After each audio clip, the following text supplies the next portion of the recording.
warahmatullahi wabarakatuh. Saya Hadi Suwarno, CGP Angkatan 6 dari Kabupaten Sampang, SMA Darus Syahid, Sampang. Kali ini saya akan melakukan aksi nyata modul 2.3, yaitu supervisi akademik. Pada kali ini saya akan melakukan supervisi akademik bersama Ibu Nur Anisah SP selaku guru biologi di SMA Darus Syahid, Sampang. Assalamualaikum Ibu. Bagaimana kabarnya hari ini? Sehat dan selalu semangat. Baik, alhamdulillah ya, selalu sehat dan ceria banget pada pagi hari ini. Oke, pada kesempatan kali ini sesuai dengan kesepakatan kita bahwa kita hari ini akan melakukan percakapan untuk persiapan observasi kelas dalam supervisi akademik seperti itu. Izinkan, saya minta izin ya untuk nantinya akan masuk ke ruangan kelas Ibu, akan observasi langsung seperti itu ya Ibu. Oke. Namun sebelumnya saya ingin mengadakan suatu percakapan pra-observasi. Setelah itu akan melakukan observasi langsung di dalam kelasnya Bu Anis ketika Bu Anis melakukan pembelajaran dan diakhiri dengan pasca observasi percakapan seperti itu. Baik, ketika pelaksanaan observasi nanti Ibu akan mempelajari materi apa Bu? Tentang biokimia. Oh, tentang daur biokimia seperti itu ya. Itu kelas berapa ya Ibu? Kelas 10 semester genap. Kelas 10 semester genap. Nah, dalam materi itu nanti tujuan pembelajarannya itu apa saja? Kalau boleh saya tahu. Kalau pertama tujuannya adalah untuk anak tahu bahwa pengertian dari biokimia, karena mereka masih belum tahu awal. Yang kedua yaitu mengidentifikasi komponen-komponen yang terlibat di dalam daur biokimia. Sedangkan yang ketiga, biar siswa itu setelah penayangan, setelah tahu dengan pengertian dan identifikasi, anak-anak itu mampu menjelaskan adanya interaksi antara komponen genetik dan afektif dalam kehidupan sehari-hari. Artinya menarik ya, dari tujuan pembelajaran ini pastinya akan menarik bagi siswa ya, karena ini berhubungan dengan makhluk hidup dan makhluk tak hidup ya, unsur biotik dan unsur abiotik seperti itu. Terus hal apa yang akan dikembangkan Ibu dalam proses pembelajaran nanti? Saya berharap dari proses pembelajaran ini yang pertama adalah kita fokus pada siswa, student center. Kita sudah menghilangkan adanya teacher center. Yang kedua adalah metode pembelajaran sistem yang kami pakai adalah sistem diskusi kelompok. Yang ketiga kita akan mengetahui keaktifan dari siswa. Kemudian yang keempat adalah kreativitas. Kita memunculkan anak-anak punya kreativitas yang berbeda-beda dalam hal mempresentasikan hasil diskusi kelompoknya. Di area pengembangan nanti Ibu Anis ingin mengembangkan dalam hal tadi ya, student center, artinya siswa yang lebih aktif seperti itu. Yang kedua adalah pembelajaran akan dikemas sebagai pembelajaran berdiskusi, yang akan melihat keaktifan siswa dan kreativitas siswa seperti itu ya, luar biasa. Itu yang nanti menjadi bahan pengembangan, yang menjadi bahan observasi saya nanti Ibu di dalam kelas seperti itu. Nah, kalau itu adalah area pengembangan yang Ibu lakukan seperti itu, terus bagaimana strategi yang Ibu lakukan untuk menyajikan proses pembelajaran ini? Strategi apa? Saya berusaha belajar untuk mengeterapkan atau mengidentifikasikan yaitu pembelajaran dengan berdiferensiasi. Jadi saya berusaha membuat metode yang berdiferensiasi di mana media-medianya yang akan saya tampilkan berbeda setiap kelompok. Jadi ada pertama-tama saya mengadakan angket untuk mengetahui kesiapan belajar siswa, minat siswa, profil belajar dari siswa. Jadi akan ada pengelompokan secara heterogen dari kelompok-kelompok belajar ini di kelas. Apakah anak-anak ini senang dengan visual, kinestetik, dan audio. Jadi pengembangannya nanti pada proses pengaplikasian membuatkan LKPD. Setiap kelompok berbeda-beda pengembangannya. Tapi pada intinya adalah tujuannya sama, yaitu yang mencapai tujuan tadi, mengetahui identitas, mengetahui artinya, mengidentifikasi komponennya, yang terakhir mereka bisa mengetahui interaksi di dalam kehidupan sehari-hari. luar biasa ya, itu strategi luar biasa. Semoga nanti strateginya memang benar-benar ada ya dan terwujud untuk mencapai tujuan itu seperti itu. Terus kalau dikaitkan nilai-nilai Pancasila, kira-kira nilai Pancasila yang masuk itu apa saja komponen nilai Pancasila? Profil saja. Pembelajaran nanti saya pribadi mengharapkan yang pertama ada munculnya kemandirian, mereka bekerja sama, bergotong royong dalam mengerjakan tugas tertentu. Ada kreativitas, ya, inovasi, bahwa mereka menampilkan presentasi yang berbeda-beda nanti. Ada mempelajari mereka menjadi seorang pemimpin. Jadi banyak sekali nilai-nilai Pancasila yang masuk ya, kemandirian tadi juga dimasuk kemandirian, terus kerjasama, kreativitas, apalagi ya kerjasama untuk kolaborasi seperti inovasi seperti itu ya, luar biasa banyak sekali ya nilai-nilai Pancasila yang masuk di situ. Rencana kedepannya, ini rencana ya, rencana kedepan untuk mencapai tujuan dalam proses pembelajaran nantinya itu seperti apa ini? Saya mengambil anak nanti setempat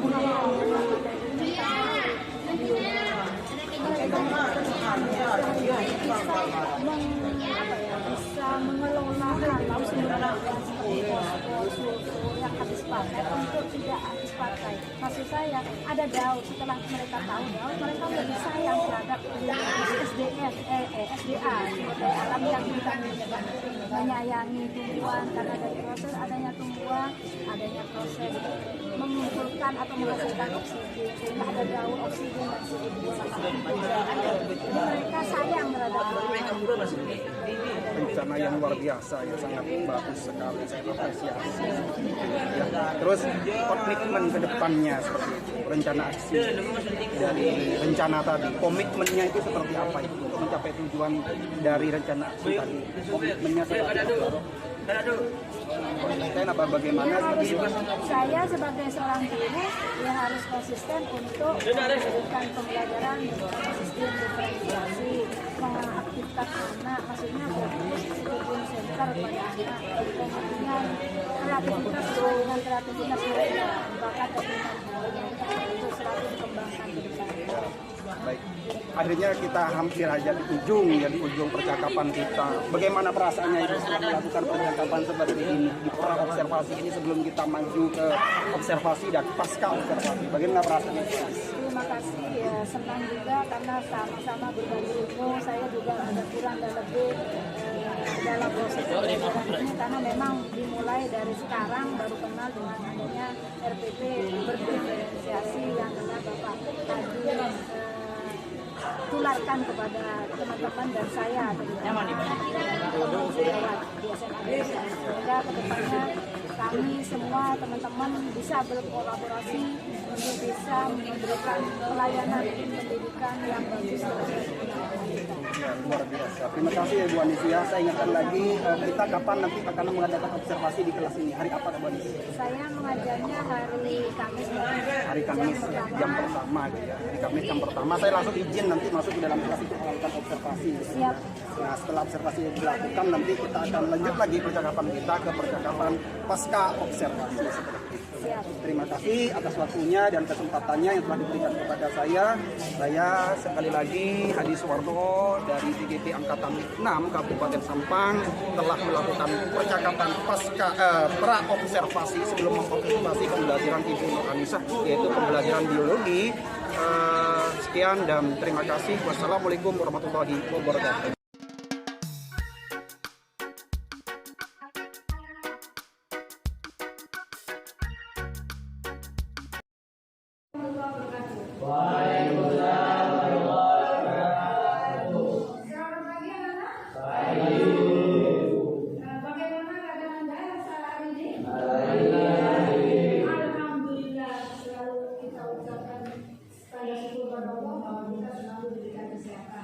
Amin.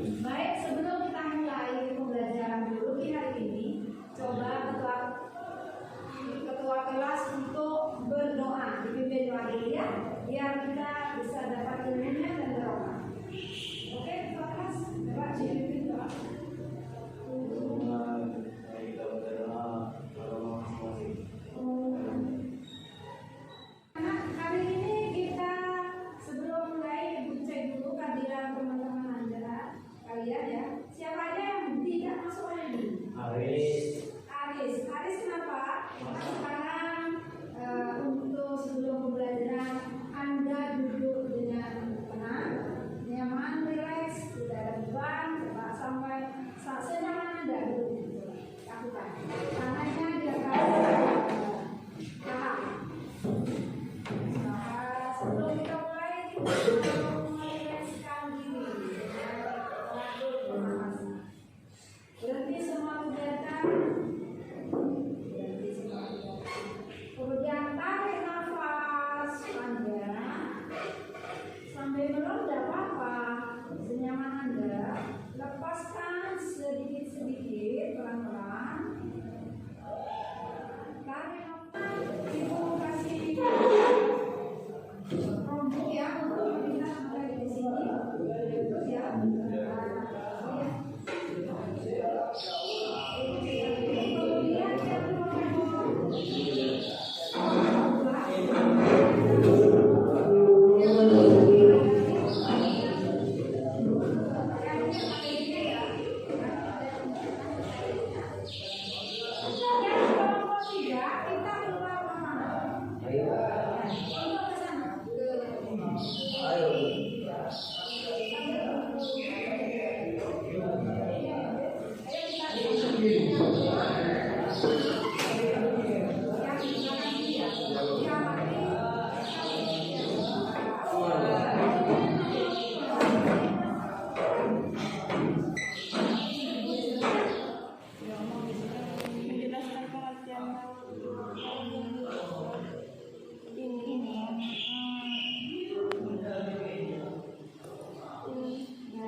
Namanya tumbuhan pisang, dan ini namanya hewan ulat, belalang, dan masih banyak lagi.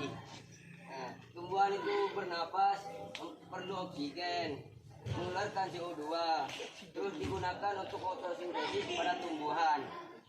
Fotosintesis menghasilkan oksigen, digunakan lagi oleh makhluk hidup. Makhluk hidup itu mati, setelah mati terurai oleh mikroorganisme, terus respirasi. Lagi itu CO2 lagi, itu ternyata itu muter, teman-temanku muter. Oh begitu ya. Matahari itu kenapa berarti? Fosil aja di sini. Fosil. Kebakaran bah. Fosil. Untuk ini selanjutnya setelah Anda diskusi akan ada perwakilan satu untuk presentasi. Baik yang kelompok satu presentasinya dengan gayanya masing-masing, bisa dengan apa saja. Nanti kalau mau audio mau menempel silakan untuk presentasi ke depan, dan kelompok lain mendengarkan serta ada umpan balik atau pertanyaan jika tidak jelas silakan ditanyakan. Jika ada sanggahan atau masukan boleh. Untuk perwakilan maju ke depan. Kelompok satu apa tiga dulu? Tiga dulu. Ya. Oke, tiga dulu. Kelompoknya ini. Yuk. Assalamualaikum warahmatullahi wabarakatuh. Dari kelompok 3 ingin mempresentasikan hasil kerja kami, yaitu tentang daun karbon kimia. Nanti lanjut dijelaskan oleh Pak Paul. Urutan daun karbon pertama itu tumbuhan, hewan dan manusia. Setelah itu tumbuhan paham mati. Assalamualaikum warahmatullahi wabarakatuh. Warahmatullahi wabarakatuh. Saya akan mempresentasikan hasil kerja kelompok kami yang akan dijelaskan oleh Jessica. Jadi di sini ada siklus sumber.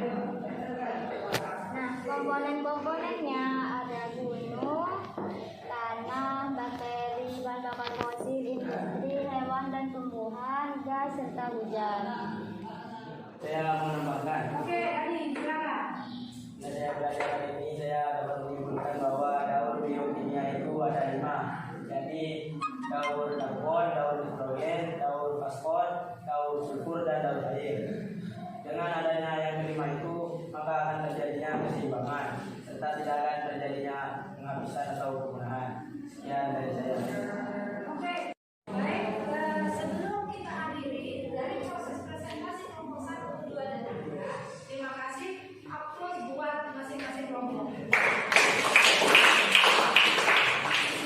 Mari kita simpulkan dari proses pembelajaran kita hari ini.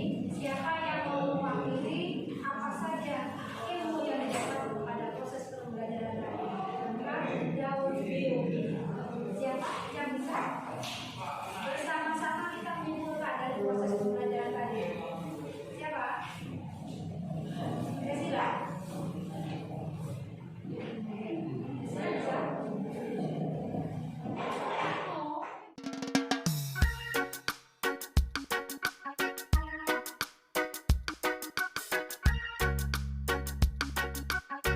Assalamualaikum warahmatullahi wabarakatuh. Baik, hari ini saya akan melakukan supervisi akademik untuk rangkaian yang terakhir, yaitu adalah percakapan pasca observasi. Kali ini saya sudah ditemani oleh yang terhormat Bapak Denny Mulyono selaku PP saya atau pengajar praktek, dan Ibu Nur Anissa sebagai guru yang sudah saya observasi. Baik, langsung saja Ibu Anis, ini sudah masuk ke rangkaian supervisi akademik di pasca observasi gitu. Nah, kemarin kita kan sudah melakukan observasi di pembelajaran Bu Anis.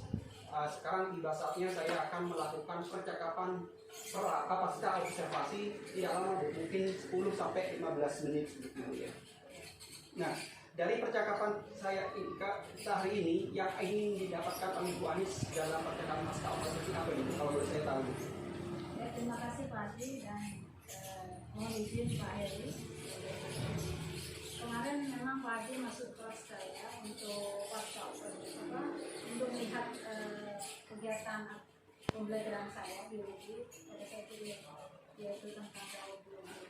Jadi yang saya harapkan dari kegiatan pasca observasi ini yang dilakukan oleh Pak Adi sebagai CGTA adalah ada umpan balik refleksi terhadap kegiatan saya di kelas. Apakah ada masukan atau kurang dan intinya saya mohon ada saling berkolaborasi, mana bagian-bagian saya yang kurang, mohon nanti informasi. Itu saja untuk perbaikan pembuatan efektif selanjutnya dan hasil implementasi di kelas saya untuk kelas-kelas yang lain. Baik, artinya saya katakan lagi Bu ya, dalam percakapan kita ini Bu Anis menginginkan ada umpan balik atau refleksi gitu ya, seperti itu, agar kedepannya akan semakin lebih baik lagi di dalam proses pembelajaran. Baik, menurut Bu Anis, ketika pembelajaran kemarin sudah dilaksanakan, perasaan sudah saya observasi gitu ya, bagaimana perasaan Bu Anis?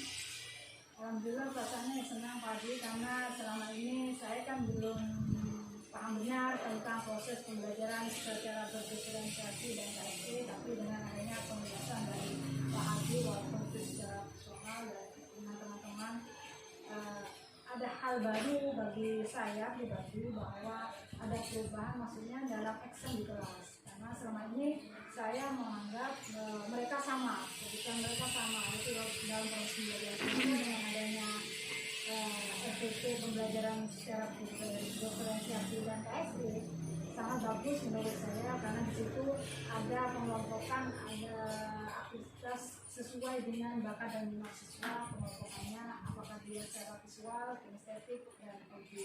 Itu saja. Baik, saya tekankan lagi intinya Bu Anis memang Senang puas sekali, gitu ya kan? dengan pembelajaran yang dikemas berdiferensiasi yang mengakomodir semua kebutuhan murid seperti itu. Baik Bu, ditinjau dari tujuan pembelajaran kemarin, gitu ya. Tujuan pembelajaran kemarin itu menurut Bu Anis, apakah tujuan pembelajaran kemarin itu sudah tercapai untuk anak dalam proses pembelajaran Bu Anis? Ya, alhamdulillah kemarin kan kegiatan kita adalah proses tujuannya ada tiga kemarin, yaitu yang pertama tentang definisi daur biologinya, yang kedua adalah menyebutkan siswa tahu bahwa komponen-komponen yang terlibat di sana baik abiotik dan biotik. Jadi itu yang kedua, yang ketiga ada interaksi di antara komponen biotik dan abiotik. Alhamdulillah anak-anak dengan adanya proses pembelajaran secara berdiferensiasi dan menerapkan KSP, mereka paham, dengar dengan adanya pada saat pengambilan kesimpulan, dan tugas akhir mereka adalah untuk menjawab soal-soal dibandingkan sebelumnya dengan saat kemarin kita extend dengan adanya proses pembelajaran baru itu ada hal positif yang diterima oleh murid. Mereka lebih paham dan mereka lebih aktif karena sesuai dengan bakat dan minat serta gaya belajar mereka dalam proses pembelajaran kemarin. Baik, kalau saya katakan nanti ya dari pernyataan Bu Anis bahwa tujuan kemarin itu sudah tercapai dengan dikemas pembelajaran yang mengakomodir kebutuhan siswa seperti itu ya, dan itu menurut Bu Anis sudah tercapai. Baik, kalau itu sudah tercapai, sekarang ke area pengembangan yang kemarin Bu Anis kan di pasca pra ya, observasi itu kan ada area pengembangan, ada 4 unsur seperti itu di area pengembangan. Menurut Bu Anis di area pengembangan itu apakah sudah tersentuh atau bagaimana, tercapai bagaimana di area pengembangan itu? Untuk pengembangan kedepannya, anak-anak saya menginginkan ada produk sesuatu yang lain dari proses pembelajaran kemarin, karena selama ini kan kita masih ada proses, jadi belum terselesaikan untuk produk akhir mereka akan saya kirim untuk membuat suatu produk 3 dimensi tentang daur biologinya. Kemudian kedua yaitu tentang audiovisual, saya meminta mereka ada produk secara audio, bisa mereka punya bakat tentang menyanyi, menasih, apa itu barangkali bisa mereka. Tapi selama ini saya masih belum melihat hasil akhirnya karena masih baru kemarin. Jadi mereka proses menjadi literatur sekarang. Artinya di area pengembangan nanti akan ada lebih Kedepannya lagi yang lagi tidak ada sebetulnya. sudah ada kemampuan mereka diasah kembali. Ya. Dari tujuan tadi terus area pengembangan, kalau kita hadapkan pada nilai-nilai profil pelajar Pancasila, kemarin juga sempat singgung nilai-nilai profil pelajar Pancasila di pasca pra-observasi seperti itu. Ada beberapa nilai yang akan diterapkan di dalam proses pembelajaran Bu Anis. Apakah itu sudah tampak dan memang benar sudah terlihat di pembelajaran Bu Anis untuk nilai-nilai profil pelajar Pancasila ini? Ya, alhamdulillah kita kemarin kita lihat bahwa dengan adanya kegiatan ini sudah mulai tampak profil pelajar Pancasila, salah satunya yaitu mandiri. Mandiri itu dalam artian mereka mau mengerjakan secara berkelompok, tetapi mereka bisa menggarapnya sendiri, maksud saya tidak tergantung pada orang lain. Ada gotong royong di situ.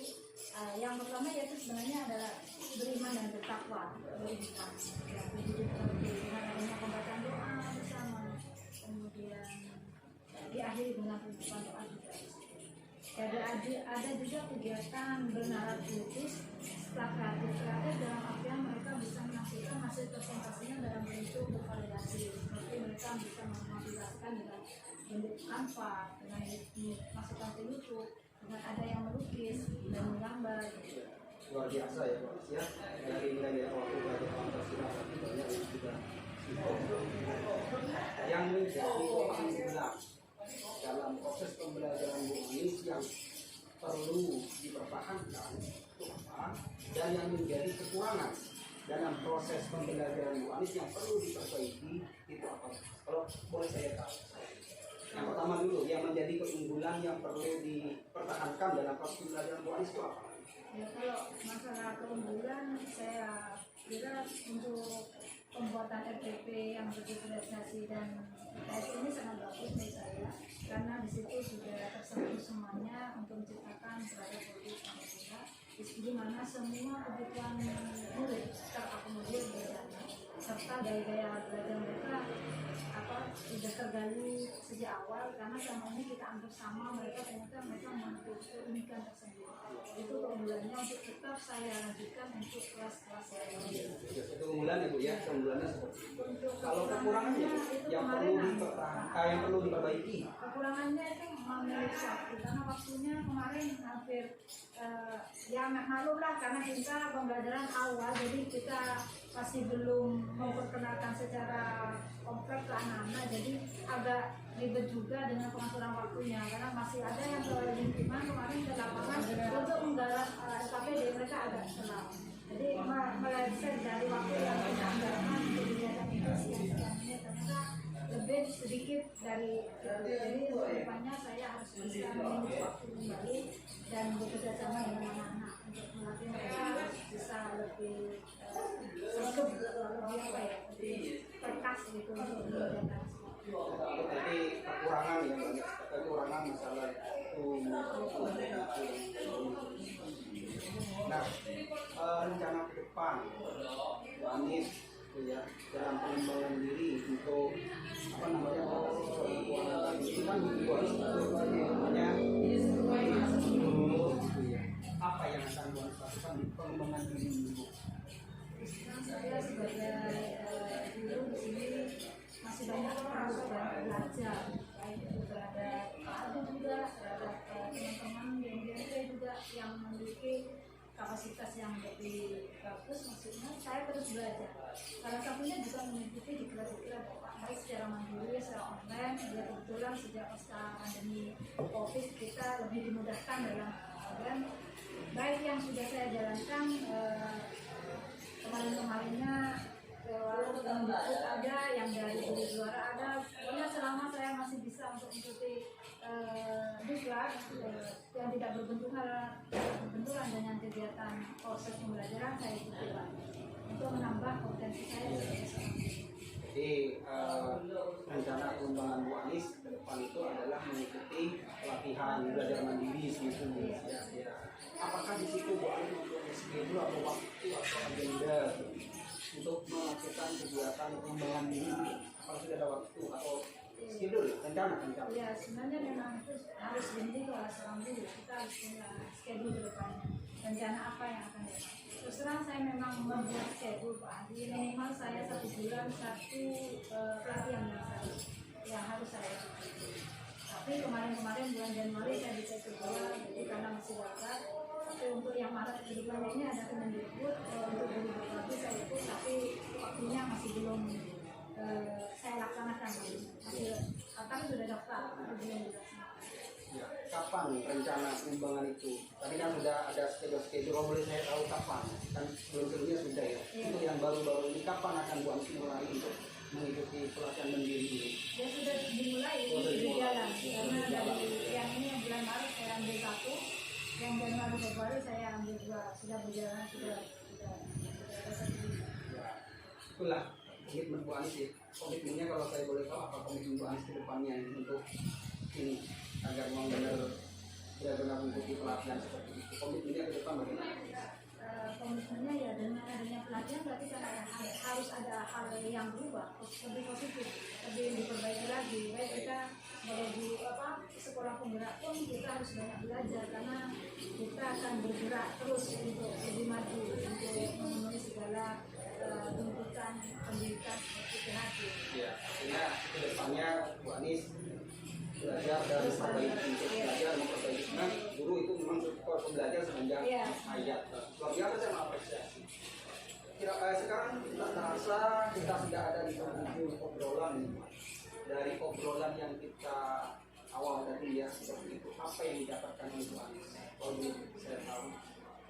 Alhamdulillah banyak sekali baik itu pengalaman ilmu yang saya dapatkan dengan adanya observasi dan pasca, ada hal sesuatu yang harus diperbaiki ke depannya dan yang perlu ditingkatkan, yang belum perlu ditingkatkan dan sudah bagus harus lebih baik lagi.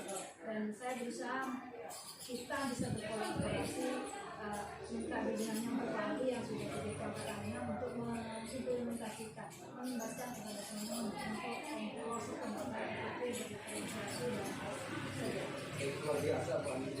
semoga apa yang menjadi pengharapan Bu Anis ke depan yang untuk memberikan pelayanan terbaik buat murid yang mau benar-benar terwujud dan benar-benar dijalankan oleh Tuhan. Baik Bu, ini sudah benar-benar untuk obrolan kita. Perasaan Bu Anis setelah perasaannya, saya ingin tahu perasaan Bu Anis. Gimana rasanya Bu setelah diobservasi, akan mendapatkan percakapan pasca observasi? Gimana perasaannya Bu Anis? Ya, sangat senang dan firm sekali bahwa sesuatu yang harus diperbaiki, yang ada yang kekurangan yang kemarin saya lakukan di kelas, tapi kedepannya harus lebih bagus, dan yang sudah bagus harus dipertahankan dan terus berbagi untuk teman-teman. Ya, luar biasa ya Bu Anis. Ya, semoga apa yang menjadi pembelajaran itu akan lagi benar-benar terwujud untuk kedepannya menjadi pembelajar sepanjang hayat ini. Baik, demikian percakapan dari pasca observasi. Ini adalah rangkaian terakhir di supervisi akademik yang saya lakukan dalam proses pembelajaran biologi pelajaran Bu Anis Nurhanisah di kelas 10 MIPA. Sekian, dan semoga apa yang kita lakukan ini bermanfaat ke depannya bagi kita semua dan tentunya bagi murid pada khususnya ya. Wassalamualaikum warahmatullahi wabarakatuh.